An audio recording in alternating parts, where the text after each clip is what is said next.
Assalamualaikum, selamat pagi. Terima kasih untuk waktu dan kesempatan yang sudah diberikan kepada saya. Perkenalkan, nama lengkap saya Sivina Afrida Lende, NIM 2019 410044. Saya mendapatkan tugas pembuatan video untuk tugas sistem pertanian terpadu, teman-teman.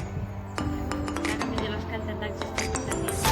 Jadi baik teman-teman, di sini saya melanjutkan tentang sistem pertanian teman-teman.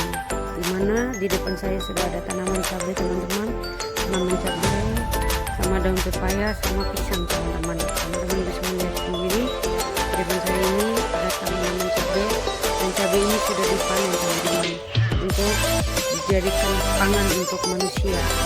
Dan juga pisangnya itu masih terbuat. Pisangnya ini biasanya digunakan juga untuk pangan manusia juga, buahnya dan juga daunnya ini bisa dijadikan untuk dipakan hijauan untuk ternak kambing teman-teman. Jadi baik teman-teman, di sini saya lanjut untuk pertaniannya. Di sini ada rumput, yaitu rumput raja teman-teman.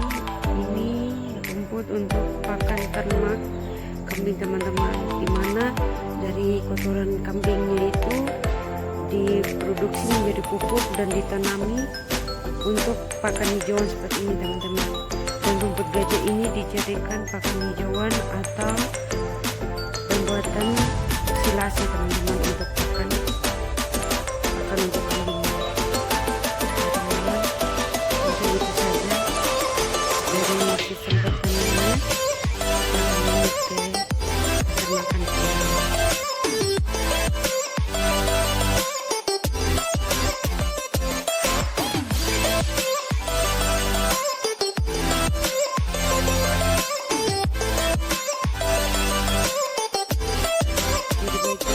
Di sini saya akan melanjutkan tentang sistem pertanian terpadu, yaitu perpaduan antara pertanian dan peternakan. Karena saya akan melanjutkan tentang peternakannya teman-teman. Teman-teman bisa melihat di sini ada kandang kambing, yaitu jenis kandang kambingnya ini jenis kandang kambing panggung teman-teman. Dan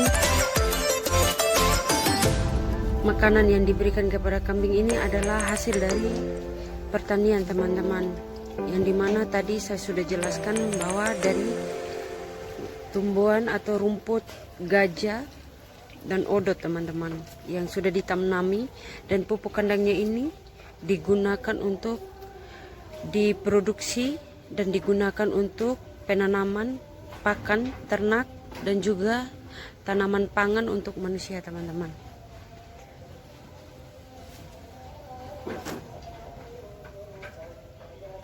Teman-teman, kita akan lanjut dengan wawancara dengan Bapak Swajib. Nah, di sini saya ingin bertanya Pak, antara sistem pertanian terpadu ini kan perpaduan antara peternakan sama pertanian. Nah, kayak gimana gitu Pak, sistem ini peternakan sama pertanian? Saya ini merintisnya karena Pak, ini kebutuhan masyarakat. Tiap hari, tiap tahun itu yang kebutuhan masyarakat pasti ada. Terutama kalau di orang Islam itu pasti harganya naik, pasti itu pas hari Idul Adha. Nah, Idul Adha itu, nah di situ tempat hasilnya yang harganya paling tinggi. Ya, seakan-akan gunung dari bawah ke atas nanti turun lagi. Nah itu tiap tahun seperti itu. Nah, terus ini sangat mudah sekali cara perawatannya, itu terjangkau untuk masyarakat yang merintis. Nah, contohnya kita punya modal 5 juta sudah bisa 3 ekor, 1 jantan 2 betina. Nah, habis itu kita kembangkan tiap 2 tahun bisa beranak 3 kali. Itu untungnya.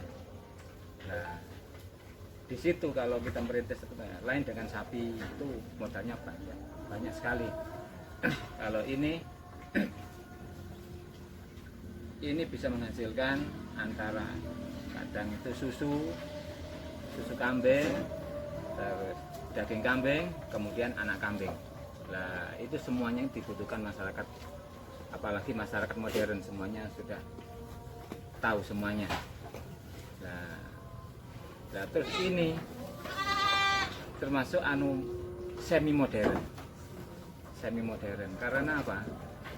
Kalau dulu itu tradisional kambing-kambing itu dilihatkan di padang rumput.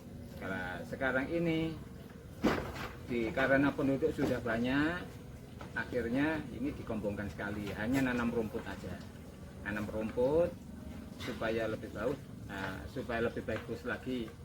Kambingnya itu diberi konsentrat, makanan tambahan itu terbuat dari kulit limbah-limbah masyarakat yang terbuang kemudian dimanfaatkan untuk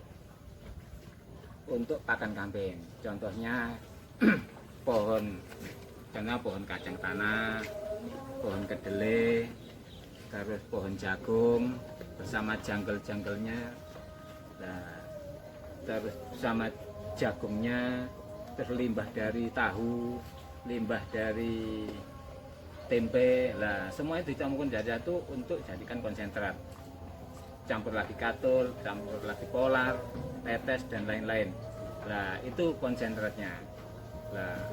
Kalau kotoran dari limbah peternakan ini mau dikemanakan, Pak?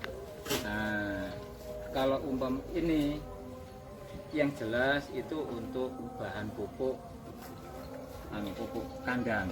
Pupuk kandang itu satu fungsinya tidak merusak tanah. Terus bisa dikembangkan tradisional, lain dengan pupuk kimia harus beli. Kalau ini langsung dipakai tapi nunggu sudah jadi. Kalau sudah jadi baru diberikan pupuk. Kalau nggak jadi langsung diberikan ke pupuk, dipupuk langsung ke tanaman yang biasa mati karena terlalu panas. Kalau sudah jadi hanya dingin, ya setelah dingin seakan-akan dingin baru itu aman ke tanaman. Terus hasil pertaniannya ini biasanya apa aja? Contohnya sayur, lombok, cabai gitu. Iya, hampir semuanya paling bagus itu pupuk kandang kambing. Pupuk kandang kambing itu kalau sudah jadi itu bisa untuk 2 tahun. Sekali pupuk sesuai dengan kebutuhan tanah itu bisa sampai 2 tahun masih subur. Itu kalau pupuk kandang kambing. Itu bisa kebun, bisa sayur, kemudian tanaman palawija, tanaman kacang itu bagus sekali. Tapi yang paling bagus itu untuk palawija dengan kebun. Itu biasanya cepat berbuah. Kalau sayur, itu harus jadi dulu. Kalau umpamanya sayur kalau palawija dengan buah-buahan itu setengah jadi sudah aman. Apalagi tanamannya sudah besar, itu aman. Tapi kalau untuk sayur harus jadi. Kalau sudah jadi kelihatannya aman untuk tanaman baru bisa dipakai. Kalau nggak gitu nanti bisa mati. Kalau nggak dijadikan dulu, maksudnya difermentasi, ditunggu lebih lama lagi itu ya. Yang dimaksud jadi itu aman dari bakteri-bakteri yang tidak berguna. Ya.